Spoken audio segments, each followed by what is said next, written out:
कर्नाटक एक परिचय। नमस्कार देवियों और सज्जनों, मैं हूं आपका दोस्त और मेजबान, और आज HR30 फैक्ट्स के इस मंच पर हम आपको भारत के एक ऐसे राज्य की यात्रा पर ले जा रहे हैं जो अपनी भव्यता, अपनी संस्कृति और अपनी प्रगति के लिए जाना जाता है। एक ऐसा प्रदेश जिसकी मिट्टी में इतिहास की कहानियां गूंजती हैं और जिसकी हवा में भविष्य की संभावनाएं महकती हैं। हम बात कर रहे हैं भारत के दक्षिण पश्चिमी ताज कर्नाटक की। ये वह भूमि है जिसे पहले नवंबर 1956 को राज्य पुनर्गठन अधिनियम के तहत एक नई पहचान मिली। एक ऐसा दिन जिसे हर साल कर्नाटक राज्योत्सव के रूप में बड़े ही धूमधाम से मनाया जाता है। यह दिन सिर्फ एक तारीख नहीं, बल्कि इस महान राज्य की एकता और गौरव का प्रतीक है। इस विशाल और विविध राज्य की धड़कन बसती है इसके सबसे बड़े शहर और राजधानी बेंगलुरु में। जी हाँ, वही बेंगलुरु जिसे आज पूरी दुनिया भारत की सिलिकॉन वैली के नाम से जानती है। ये शहर न केवल कर्नाटक की प्रशासनिक राजधानी है, बल्कि यह इनोवेशन, टेक्नोलॉजी और सपनों का केंद्र भी है। यह एक ऐसा शहर है जो परंपरा और आधुनिकता का एक अद्भुत संगम प्रस्तुत करता है, जहां प्राचीन मंदिर और बाग बगीचे गगनचुंबी इमारतों के साथ कंधे से कंधा मिलाकर खड़े हैं। तो चलिए कंप्यूटर जी, इस ज्ञान की यात्रा को शुरू किया जाए और कर्नाटक के अनछुए पहलुओं को दर्शकों के सामने प्रस्तुत किया जाए। आइए हम सब मिलकर इस अद्भुत राज्य की कहानी को जानते हैं और समझते हैं। नाम का अर्थ ऊंची भूमि। तो हमारा पहला पड़ाव है कर्नाटक के नाम के पीछे छिपे अर्थ को समझना। हर नाम के पीछे एक कहानी होती है, एक पहचान होती है। कर्नाटक शब्द का शाब्दिक अर्थ है ऊंची भूमि या एलिवेटेड लैंड। यह नाम यूं ही नहीं रखा गया देवियों और सज्जनों, इसके पीछे एक गहरा भौगोलिक संदर्भ है। यह नाम संभवतः उस विशाल और प्राचीन भूभाग की ओर इशारा करता है जिसे हम दक्कन पठार के नाम से जानते हैं। कर्नाटक का अधिकांश हिस्सा इसी पठार पर स्थित है, जो इसे एक प्राकृतिक ऊंचाई प्रदान करता है। यह ऊंचाई न केवल इसकी क्लाइमेट को प्रभावित करती है, बल्कि इसके परिदृश्य को भी एक अनूठी सुंदरता देती है। कल्पना कीजिए एक ऐसी भूमि जो समतल मैदानों से ऊपर उठी हुई हो, जहां की हवा में एक अलग ताजगी हो और जहां से नजारे दूर दूर तक फैले हों। यही है कर्नाटक का सार। ये ऊंची भूमि सिर्फ भौगोलिक रूप से ही नहीं, बल्कि सांस्कृतिक और ऐतिहासिक रूप से भी बहुत ऊंचे पायदान पर है। इस नाम में इस राज्य का गौरव, इसकी शक्ति और इसकी विशिष्ट पहचान छिपी हुई है। तो अगली बार जब आप कर्नाटक का नाम सुने तो याद रखिएगा कि आप एक ऐसी भूमि की बात कर रहे हैं जो सचमुच में ऊंची है, हर मायने में। चलिए अब अगले पड़ाव की ओर बढ़ते हैं। कन्नड़ राज्य की आत्मा। भाषा केवल संवाद का माध्यम नहीं होती, ये किसी भी संस्कृति की आत्मा होती है, उसकी पहचान का सबसे महत्वपूर्ण स्तंभ होती है। और जब हम कर्नाटक की बात करते हैं तो हम कन्नड़ भाषा की बात किए बिना आगे नहीं बढ़ सकते। कन्नड़ कर्नाटक की आधिकारिक भाषा है, और यह सिर्फ एक भाषा नहीं, बल्कि यहाँ के लोगों की भावनाओं, उनके इतिहास और उनकी कला का प्रतिबिंब है। यह दुनिया की सबसे पुरानी भाषाओं में से एक है, जिसका इतिहास 2000 साल से भी अधिक पुराना माना जाता है। इसके अपने साहित्य, अपनी लिपि और अपना व्याकरण है, जो इसे एक समृद्ध और सम्मानजनक स्थान दिलाता है। कन्नड़ भाषा इस राज्य की सांस्कृतिक पहचान का एक अभिन्न अंग है। यहाँ के लोक गीतों से लेकर आधुनिक साहित्य तक, सिनेमा से लेकर रंगमंच तक, हर जगह कन्नड़ की मधुरता और गहराई महसूस की जा सकती है। यह भाषा लोगों को एक सूत्र में पिरोती है, उनमें अपनेपन की भावना जगाती है। जब आप कर्नाटक की गलियों में घूमते हैं और लोगों को कन्नड़ में बात करते सुनते हैं, तो आप वास्तव में उस राज्य की धड़कन को महसूस कर रहे होते हैं। यह भाषा इस ऊंची भूमि की आवाज है, एक ऐसी आवाज जो सदियों से गूंज रही है और भविष्य में भी गूंजती रहेगी। सांस्कृतिक विरासत का खजाना। देवियों और सज्जनों, कर्नाटक केवल अपनी भौगोलिक सुंदरता के लिए ही नहीं, बल्कि अपनी अत्यंत समृद्ध और विविध सांस्कृतिक विरासत के लिए भी विश्व प्रसिद्ध है।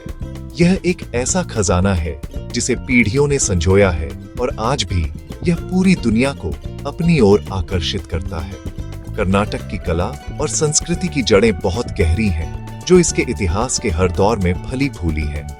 यहाँ शास्त्रीय संगीत की वो धुनें हैं जो सीधे आत्मा को छू जाती हैं, जैसे कि कर्नाटक संगीत, जिसका नाम ही इस राज्य से जुड़ा है। पुरंदरदास जैसे महान संतों ने इसी भूमि पर संगीत के माध्यम से भक्ति का मार्ग दिखाया। इसके अलावा यहाँ डांस और नाटक की भी एक शानदार परंपरा है। यक्षगान, जो कि एक पारंपरिक थिएटर रूप है, अपनी रंगीन वेशभूषा, एनर्जेटिक परफॉर्मेंस और पौराणिक कहानियों के लिए जाना जाता है। यह सिर्फ एक एंटरटेनमेंट नहीं, बल्कि एक जीवंत कला है जो गांव-गांव में आज भी जीवित है। भरतनाट्यम जैसी शास्त्रीय नृत्य शैलियां भी यहाँ गहराई से जुड़ी हुई है। कर्नाटक की यह सांस्कृतिक समृद्धि इसके मंदिरों की दीवारों पर, इसके त्योहारों के रंगों में और इसके लोगों के जीवन के हर पहलू में झलकती है। यह एक ऐसी विरासत है जिस पर हर भारतीय को गर्व होना चाहिए। अब बात करते हैं कर्नाटक के उस पहलू की जो इसे आधुनिक भारत के सबसे महत्वपूर्ण राज्यों में से एक बनाता है।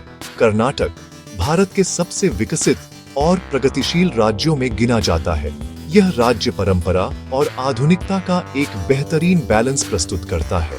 इसकी इकोनॉमी बहुआयामी है, जो केवल एक क्षेत्र पर निर्भर नहीं है, बल्कि कई मजबूत स्तंभों पर टिकी हुई है। इनमें सबसे प्रमुख है सूचना प्रौद्योगिकी यानी आईटी। बेंगलुरु, जैसा कि हमने पहले भी जिक्र किया, देश का आईटी हब है, जहां दुनिया की बड़ी-बड़ी कंपनियां स्थित हैं और लाखों लोगों को रोजगार मिलता है। लेकिन कहानी सिर्फ आईटी तक ही सीमित नहीं है। कर्नाटक मैन्युफैक्चरिंग के क्षेत्र में भी एक अग्रणी राज्य है, जहां ऑटोमोबाइल से लेकर एरोस्पेस तक के उद्योग स्थापित हैं। इसके साथ ही एग्रीकल्चर भी यहाँ की इकोनॉमी की रीढ़ है। यहाँ कॉफी, रेशम और मसालों का बड़े पैमाने पर प्रोडक्शन होता है। और हम टूरिज्म को कैसे भूल सकते हैं।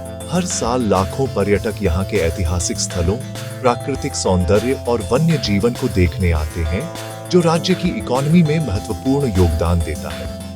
यह चौतरफा विकास ही कर्नाटक को एक ऊंची भूमि बनाता है, जो आर्थिक रूप से भी शिखर पर है। देवियों और सज्जनों, यदि आप इतिहास में रुचि रखते हैं या प्रकृति की गोद में शांति खोजना चाहते हैं, तो कर्नाटक आपके लिए किसी स्वर्ग से कम नहीं है। यह राज्य ऐतिहासिक स्थलों, प्राकृतिक सुंदरता और धार्मिक स्थानों का एक अद्भुत संगम है। यहाँ हर कोने में एक कहानी है, हर पत्थर पर इतिहास की छाप है। हम्पी को ही ले लीजिए, जो कभी शक्तिशाली विजयनगर साम्राज्य की राजधानी हुआ करता था।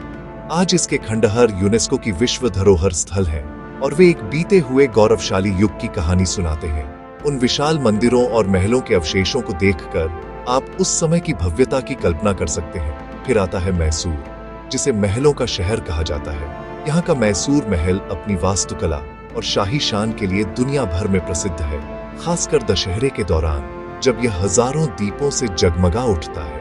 और अगर हम प्रकृति की बात करें, तो जोग जलप्रपात का जिक्र जरूरी है। ये भारत के सबसे ऊंचे झरनों में से एक है और मॉनसून के दौरान इसका नजारा अविस्मरणीय होता है। इसके अलावा गोकर्ण के शांत समुद्र तट, कुर्ग के हरे भरे पहाड़ और बांदीपुर के घने जंगल, ये सब मिलकर कर्नाटक को एक संपूर्ण पर्यटन स्थल बनाते हैं, जहां हर किसी के लिए कुछ न कुछ है। किसी भी जगह की संस्कृति को पूरी तरह से समझने के लिए उसके भोजन का स्वाद चखना बहुत जरूरी होता है।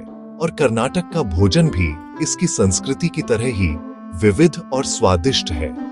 यहाँ के व्यंजन मसालों के अनूठे मिश्रण और बनाने की पारंपरिक विधियों के लिए जाने जाते हैं। उत्तर कर्नाटक से लेकर तटील कर्नाटक और पुराने मैसूर क्षेत्र तक हर इलाके का अपना एक अलग स्वाद है। यहाँ के भोजन में आपको शाकाहारी और मांसाहारी दोनों तरह के व्यंजनों की एक विस्तृत श्रृंखला मिलेगी, जो आपकी स्वाद ग्रंथियों को एक नया अनुभव देगी। यहाँ के कुछ प्रसिद्ध व्यंजनों की बात करें तो बीसी बेले भात, रागी मुड्डे और मैसूर मसाला डोसा का नाम सबसे पहले आता है।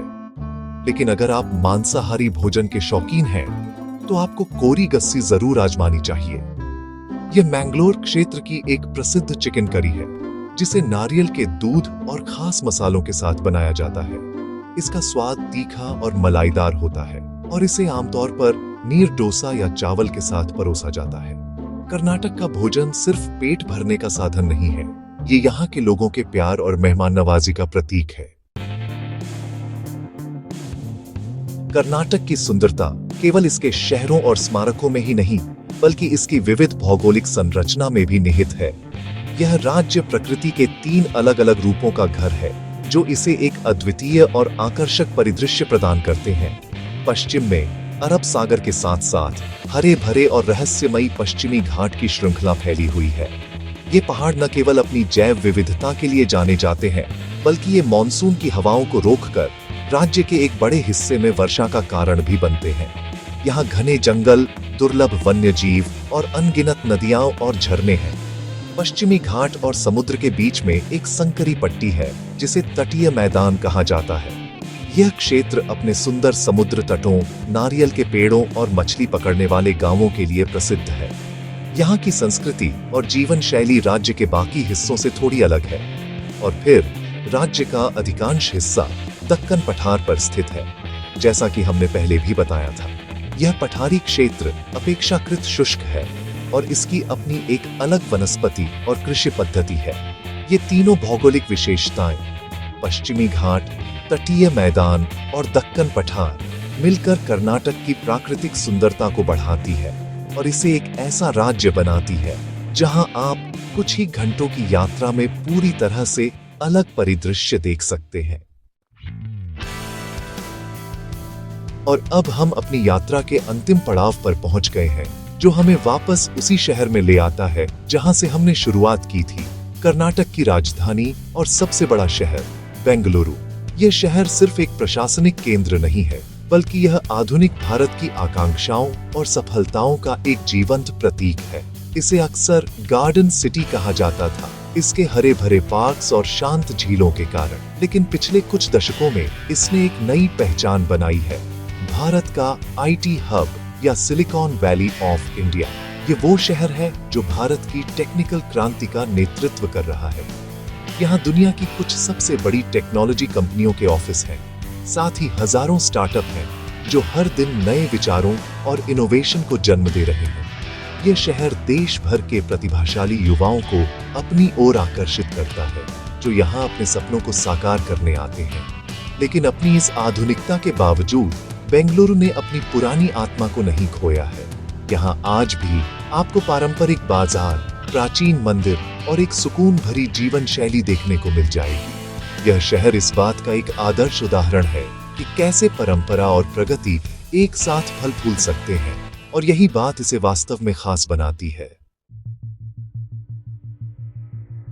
तो देवियों और सज्जनों, यह थी कर्नाटक की एक छोटी सी झलक, एक ऐसी भूमि की कहानी जो अपने नाम ऊंची भूमि को हर तरह से सार्थक करती है। हमने इसके इतिहास की गहराइयों को छुआ, इसकी संस्कृति के रंगों को देखा, इसकी प्रगति की ऊंचाइयों को नापा और इसके स्वाद का अनुभव किया। हम्पी के खंडहरों से लेकर बेंगलुरु की बुलंद इमारतों तक, यक्षगान के मंच से लेकर आईटी के वैश्विक मंच तक, कर्नाटक वास्तव में एक अद्भुत राज्य है। ये एक ऐसा भारत है जो अपनी जड़ों से जुड़ा हुआ है और साथ ही भविष्य की ओर भी देख रहा है। यह ज्ञान का एक ऐसा खजाना है जिसे जितना खोजा जाए उतना ही कम है। लेकिन याद रखिए, यह सफर यहीं समाप्त नहीं होता है। ज्ञान की कोई सीमा नहीं होती और जानने की इच्छा कभी खत्म नहीं होनी चाहिए। आज हमने जो कुछ भी सीखा, वह इस महान राज्य के बारे में जानने के लिए सिर्फ एक शुरुआती बिंदु है। हम आशा करते हैं कि इस वीडियो ने आपके अंदर कर्नाटक को और अधिक जानने की जिज्ञासा जगाई होगी। शायद आप अगली बार अपनी छुट्टियों की योजना यहीं की बनाएं, या शायद आप इसकी संस्कृति और इतिहास के बारे में और पढ़ें। ज्ञान का दीपक हमेशा जलाए रखिए, क्योंकि ज्ञान ही आपको शक्ति देता है और ज्ञान ही आपको बेहतर बनाता है। HR30 FACTS के इस मंच से मैं, आपका दोस्त, अब आपसे विदा लेता हूँ। हमें उम्मीद है कि आपको हमारी यह प्रस्तुति पसंद आई होगी। अगर हाँ, तो इस वीडियो को लाइक करें, अपने दोस्तों और परिवार के साथ शेयर करें और हमारे चैनल को सब्सक्राइब करना न भूलें, ताकि आप ज्ञान के ऐसे ही रोमांचक सफर पर हमारे साथ चलते रहें। अगली बार फिर मिलेंगे एक नई कहानी, एक नई जानकारी के साथ। तब तक के लिए शुभ रात्रि, शब्बा खैर, गुड नाइट।